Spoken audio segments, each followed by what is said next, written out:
Émotionnel ou rationnel, en accord ou à l'opposé. Les rencontres de l'heure. Bonjour, mon cher Francis. Salut, Alex. Et toi, t'es-tu accro aux écrans, toi, chez vous? C'est un problème, toi? Écoute, j'aurais beaucoup de choses à dire, mais dans le cadre d'une chronique économique, je vais me restreindre. Je te dirais que...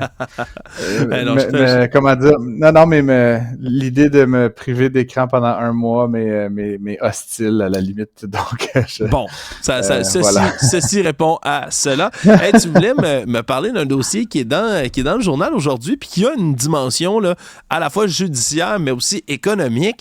C'est une bataille qui a lieu entre une femme et son mari. Qu'est-ce que c'est ça? Ben, une femme et son mari, et pas des moindres, là. Évidemment, la dame est médecin à Laval, propriétaire d'une clinique, là, tu sais, donc vraiment quelqu'un qui n'est certainement pas à plaindre. Et monsieur, selon ce que j'en comprends, est un promoteur immobilier. Ils auraient ensemble constitué un pactole, une valeur nette là, d'à peu près 35 millions de dollars, là, ce qui les situe vraiment là, parmi les plus riches québécois, là, probablement le 1% des plus riches. Et ils se séparent, donc jusque-là, tout va bien, mais évidemment, ce 35 millions, bien que j'ai pas de raison de croire qu'il a été gagné de manière illicite, peut-être qu'une fois gagné, il s'est retrouvé dans des drôles d'endroits, Alexandre, et c'est là où le bas blesse. Là, les deux parties, les deux séparés, s'accusent mutuellement d'avoir dissimulé des sommes et pas en dessous d'un matelas, là, si tu me suis. Évidemment, là, il y a toute une histoire là, autour de propriétés et de bateaux aux Bahamas, mais encore une fois, des propriétés, par exemple, un condo qui aurait été vendu en 2021 pour 2 millions de dollars, un bateau qui aurait une valeur de 2,5 millions de dollars. Et ensuite, des histoires là, liées à une fiducie, qui est une forme là, d'incorporation qu'on utilise au Québec souvent là, pour réallouer des sommes là, vers d'autres personnes, qui d'ailleurs auraient été cotisées par le fisc. Là. Fait que, tu sais, il y a un peu des stratagèmes d'évitement fiscal là-dedans, là, certainement, ou en tout cas d'optimisation fiscale, comme le disent les bons fiscalistes. Donc, ultimement, là, c'est aussi là-dessus que porte la guerre entre les deux parties. Écoute, c'est à un point tel que le juge, là, pas toi et moi, le juge a dit que c'était surréaliste. Là, tu sais, quand un juge en vient à utiliser ce langage-là, généralement, c'est que c'est effectivement le cas. Il y aurait des millions de dollars d'honoraires d'avocats qui auraient déjà été engrangés et l'histoire est pas réglée, là, tu sais. Donc, c'est vraiment une affaire, là, comme je dis, d'intérêt privé, mais qui montre un peu là, les excès, puis éventuellement l'usage là, de différents stratagèmes pour minimiser l'impôt et essayer de, autant que possible, d'optimiser la richesse.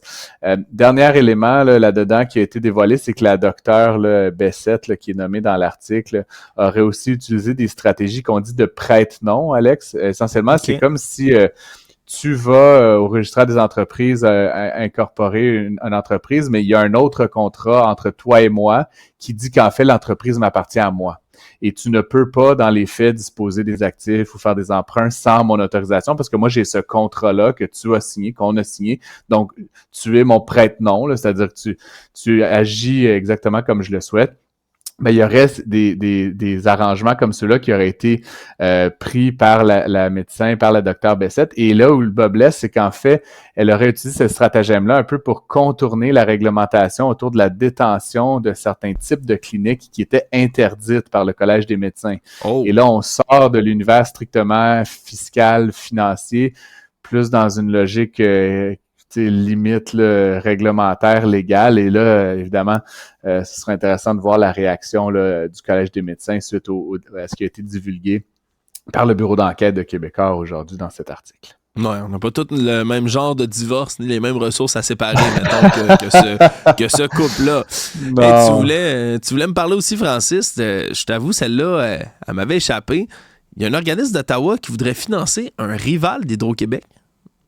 Ben, un organisme d'Ottawa, c'est une société de la Couronne, la Banque de l'infrastructure du Canada, qui fait toutes sortes de projets, là, qui peut participer à des grands projets aux quatre coins du pays. C'est un peu comme IQ, peut-être pas tout à fait comme ça. Là, mais bref, c'est une banque qui sert à la construction là, de grands projets canadiens, qui fait des prêts souvent en plus de d'autres parties prenantes.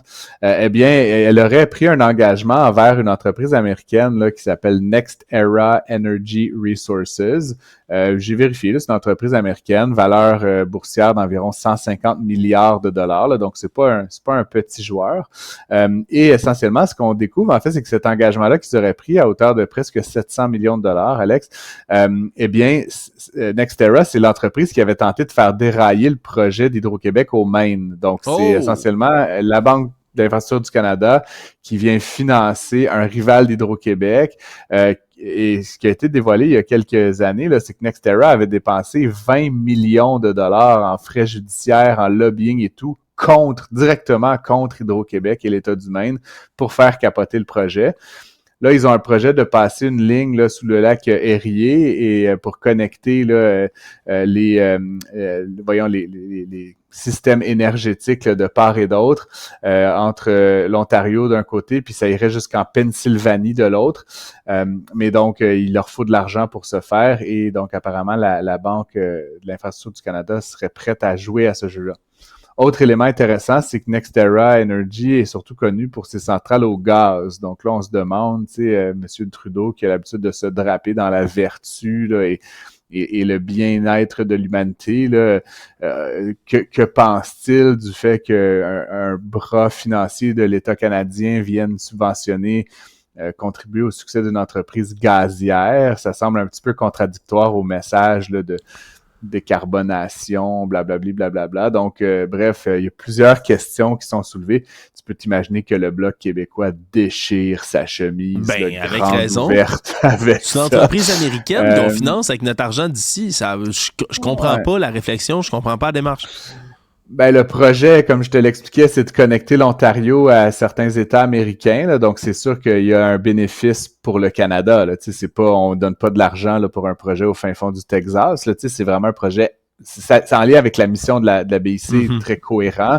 Simplement, comme j'expliquais, c'est comme un ennemi juré d'Hydro-Québec d'un côté et le fondement de l'activité de NextEra est un peu bizarre à la lumière des engagements climatiques du Canada. Donc, là-dessus, là, ce sera intéressant de voir la réaction et de la BIC, mais aussi, évidemment, du Parti libéral là, au pouvoir actuellement pour savoir si cette campagne de salissage qui a été menée il y a quelques années à peine sur Hydro-Québec, donne caution de continuer à financer cette entreprise-là. Et là, la bonne et mauvaise nouvelle aujourd'hui, le PIB a augmenté, mais ben c'est ça, là, les économistes sont toujours ravis là, d'annoncer la croissance économique. On l'a dit beaucoup, Alex, là, malgré la hausse du taux directeur, le PIB a continué de progresser, donc on a échappé là, à la récession, clairement.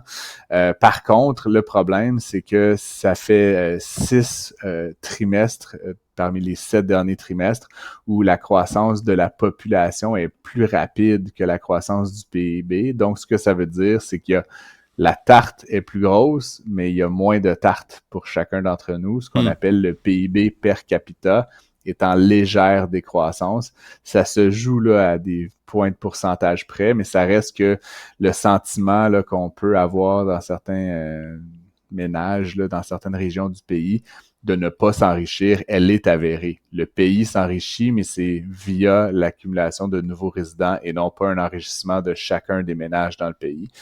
Donc, c'est sûr que c'est un problème, là, encore une fois.